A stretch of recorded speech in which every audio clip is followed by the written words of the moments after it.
నెల్లూరు జిల్లా ఆత్మకూరు ఉదయగిరి నియోజకవర్గం కలుపుతూ అతి ముఖ్యమైన రోడ్డు నిర్మాణానికి ఎమ్మెల్యే మేకపాటి విక్రమరెడ్డి శంకుస్థాపన చేశారు. ఈ కార్యక్రమంలో ఉదయగిరి నియోజకవర్గ ఇన్ఛార్జ్ మేకపాటి రాజగోపాల్ రెడ్డి కూడా పాల్గొన్నారు. ఈ సందర్భంగా వారు మాట్లాడుతూ ప్రజల అవసరాలకు అనుగుణంగా సంక్షేమం, అభివృద్ధి కార్యక్రమాలతో తమ ప్రభుత్వం పనిచేస్తోందన్నారు. కొత్త ఎన్హెచ్ కూడా వస్తుంది. దాని లింక్ రోడ్స్ కూడా ఒక ప్రపోజల్ చేసి ఎన్హెచ్కి పంపించున్నాము.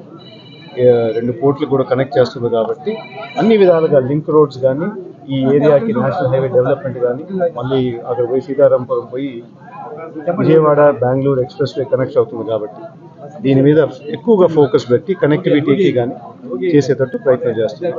మన ముఖ్యమంత్రి గారు కోరింది కూడా ఏంటంటే, ఈసారి మేనిఫెస్టోలో తప్పకుండా ప్రతి గ్రామానికి అన్ని విధాలుగా నిధులు వచ్చేసాయి కాబట్టి, అన్ని విధాలుగా ఇన్ఫ్రాస్ట్రక్చర్ వచ్చేసింది కాబట్టి, ఏంటి సచివాలయం కానీ, రైతు భరోసా కానీ, ఇట్లాంటి బిల్డింగ్లన్నీ వచ్చేసాయి కాబట్టి ఇంకా నెక్స్ట్ ఫోకస్ మంది ఓన్లీ రోడ్స్, డ్రైన్స్ మీద ఎక్కువ ఫోకస్ చేసి ఈ మేనిఫెస్టోలో తీసుకురామని చెప్పి కోరారు.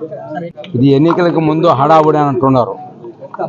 మార్చికి మేము రాజుగారు కాంట్రాక్టర్ గారిని రిక్వెస్ట్ చేయటం జరిగింది.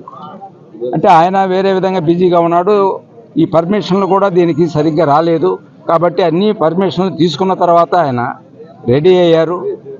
మేము కూడా దానికి తగ్గట్టు మేము రిక్వెస్ట్ చేశాము. రిక్వెస్ట్ చేసిన తర్వాత రేపు ఎలక్షన్ల లోపే